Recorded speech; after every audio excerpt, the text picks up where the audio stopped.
Bonjour à toutes et bonjour à tous, bienvenue dans cette vidéo. On est là pour faire une vidéo un peu tuto ou en tout cas une vidéo pour vous expliquer un peu les bases de comment tirer les cartes.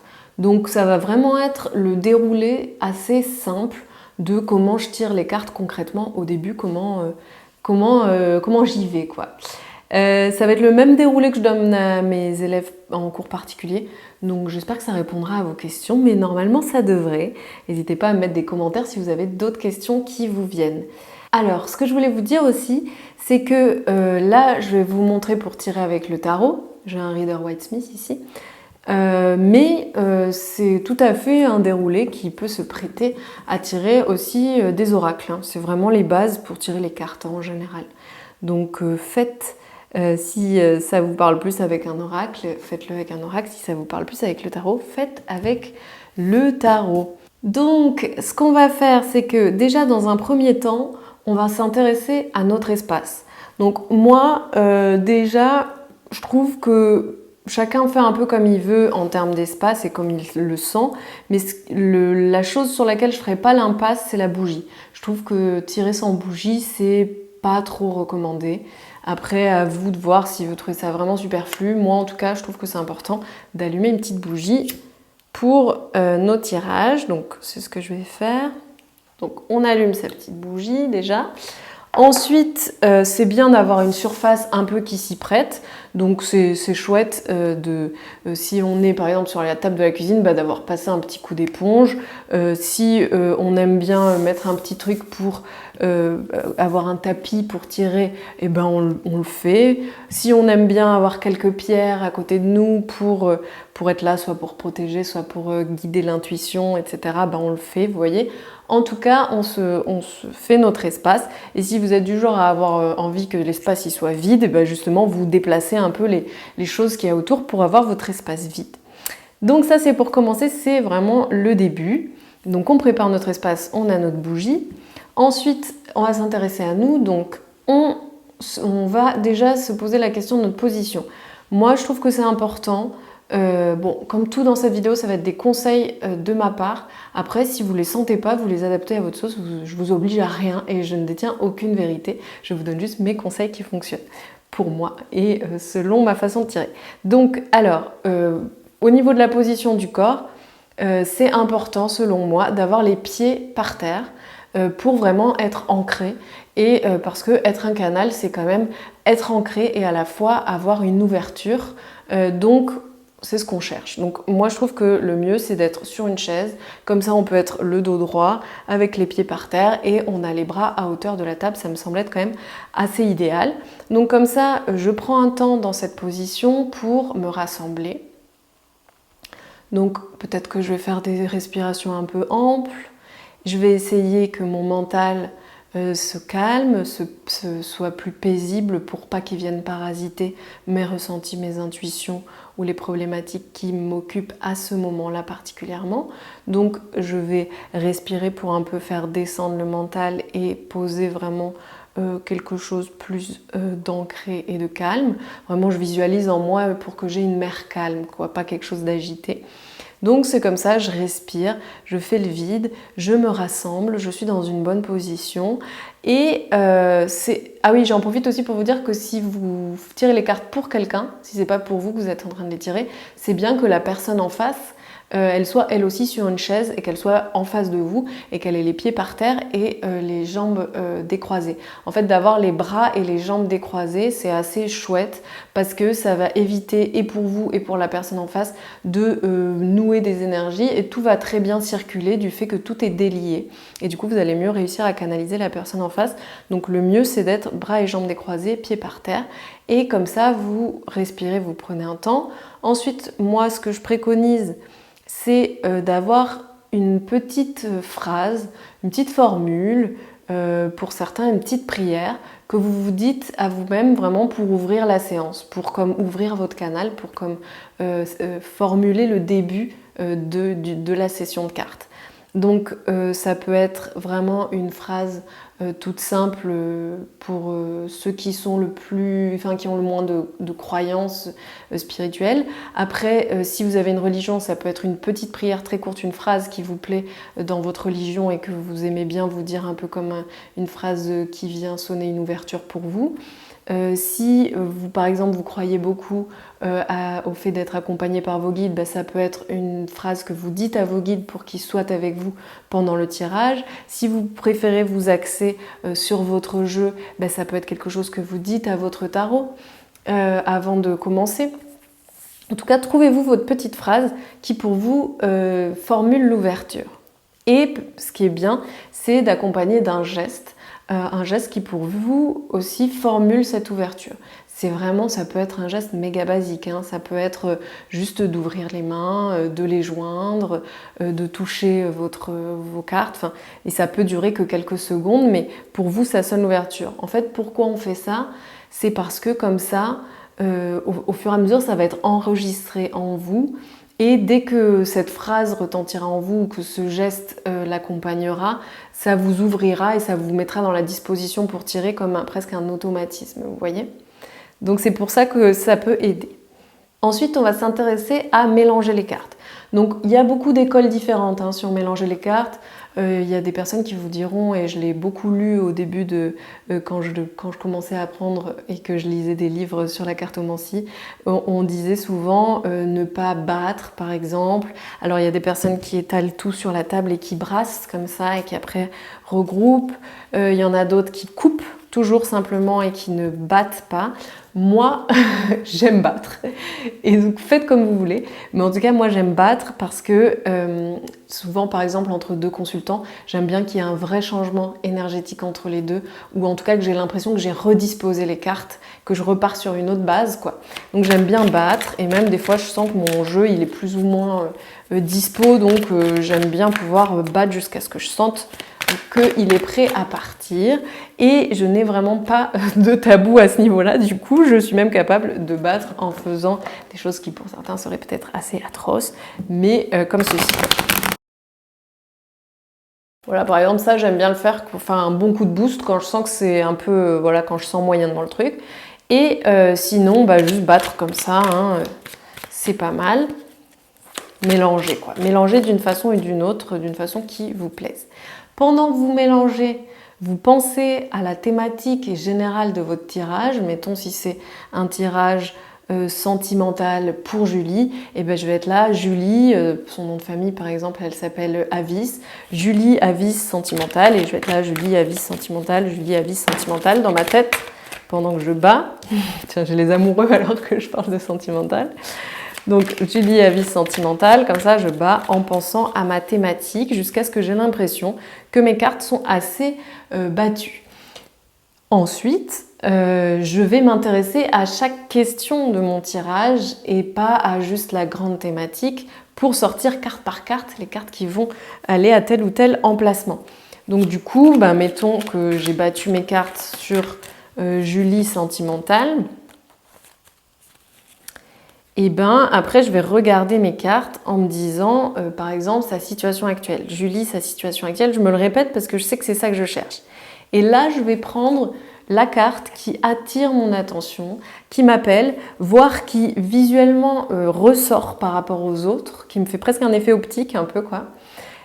Pour certains et certaines d'entre vous, ce sera peut-être plutôt au toucher, au manuel comme ça, et du coup je vais toucher en me disant ah tiens c'est ici, et je l'aurais senti peut-être quelque chose de l'ordre de la température, de la vibration, ou juste de l'intuition de c'est celle-ci en touchant. Vous voyez ce qui vous parle le plus comme sens. C'est en fonction de vous que ça doit être fait, sinon ça ne vous correspondra pas. Donc c'est important que vous voyez comment vous le sentez. Ensuite, si je stresse, surtout au début, des fois on est là, ah mais peut-être que je me trompe, peut-être que ça va pas être la bonne carte, que j'aurais tout faussé la réponse à la question parce que j'aurais pas choisi la bonne carte, etc. Dans ces cas-là, vous vous stressez pas. Vous vous dites ok, si c'est comme ça, si je suis stressée de cette façon-là, et ce que je vais faire, c'est que je vais assumer, je ferme les yeux et je prends au pif. Je dis situation actuelle sentimentale de Julie, ce sera celle-ci. Et puis telle autre question, bah, ce sera celle-là. Et puis sinon, ça, bah, ce sera ça. Et puis voilà. Vous vous embêtez pas. Vous vous dites quand même qu'on est dans une discipline où le pif, faire les choses au pif, au hasard, c'est quelque chose plutôt de marrant parce qu'il n'y a pas de hasard. Donc appuyez-vous là-dessus, quoi. Si vous faites des trucs au pif, ils seront assez justes normalement. Voilà. Donc ça c'est pour le choix de vos cartes dans votre jeu. Ensuite, moi ce que je vous donnerai comme conseil pour que vos tirages soient le mieux possible. Alors, pour que votre lecture soit le plus fluide possible et le plus pertinente, c'est que je pense que c'est important, surtout au début, mais même en général c'est pas mal, d'avoir un tirage clair et prédéfini avant de tirer.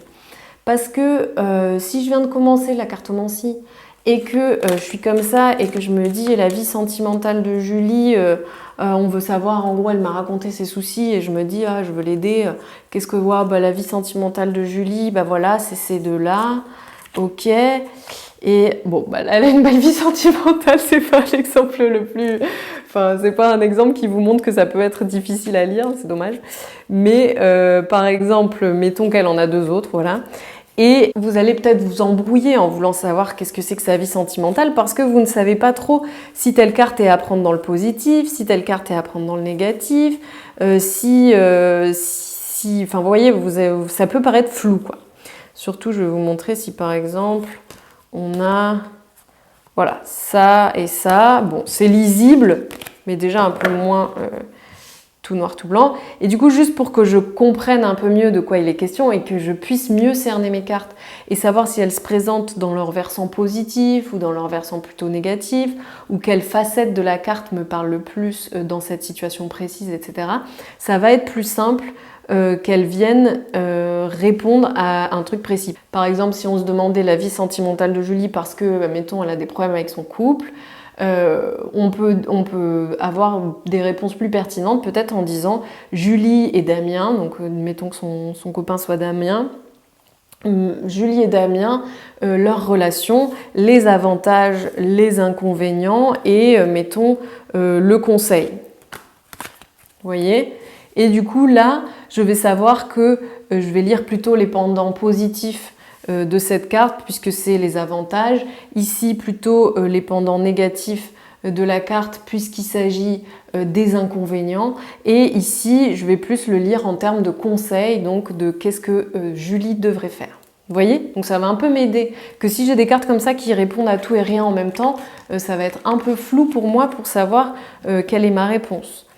Par ailleurs, le fait d'avoir un tirage vraiment clair et défini à l'avance, vous pouvez même l'écrire sur un papier à côté de vous. En 1, je vais tirer ça, en 2, je vais tirer ça, en 3, je vais tirer ça.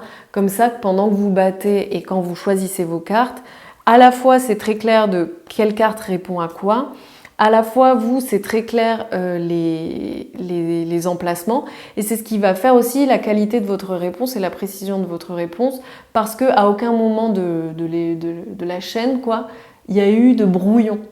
Et le côté brouillon, ça peut vite brouiller les réponses en fait.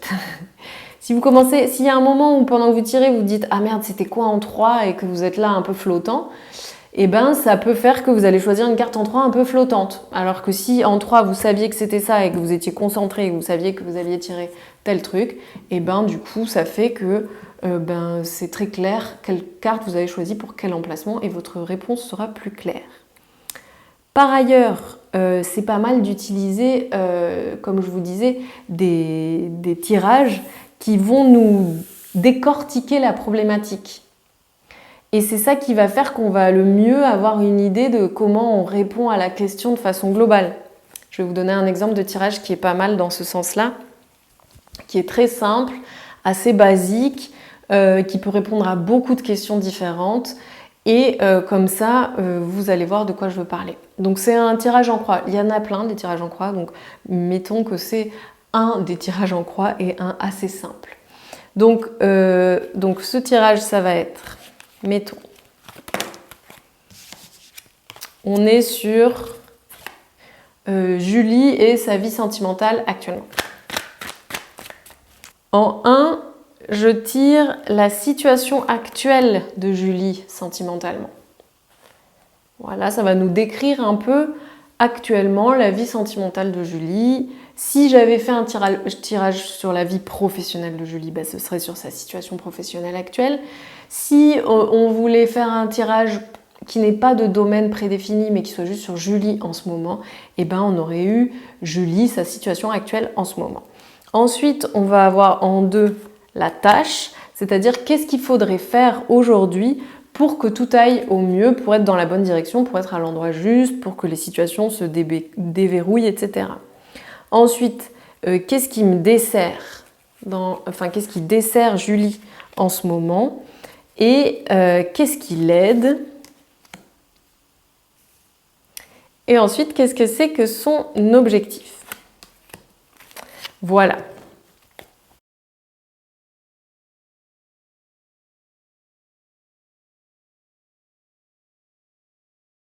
Donc vous voyez, ça va être pas mal parce que, par exemple, du coup, si j'ai une carte qui se présente dans ce qui aide, je sais que je la regarde sous son versant positif. Si j'ai quelque chose qui arrive dans ce qui dessert, je sais que je vais plus être sur les côtés négatifs de la carte.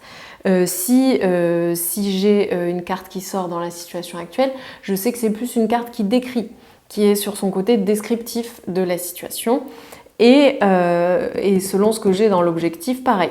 Alors, ce qui est aussi pratique, c'est que du coup, par exemple, si je suis sur le tarot, je vais aussi, au lieu d'avoir que quelques cartes, comme j'ai détaillé ma réponse, je vais aussi pouvoir, par exemple, regarder combien il y a de majeurs qui sortent, combien il y a de bâtons, est-ce qu'il y a des coupes ou pas du tout, et savoir un peu plus quel est le détail, le contenu de cette problématique que traverse Julie en ce moment.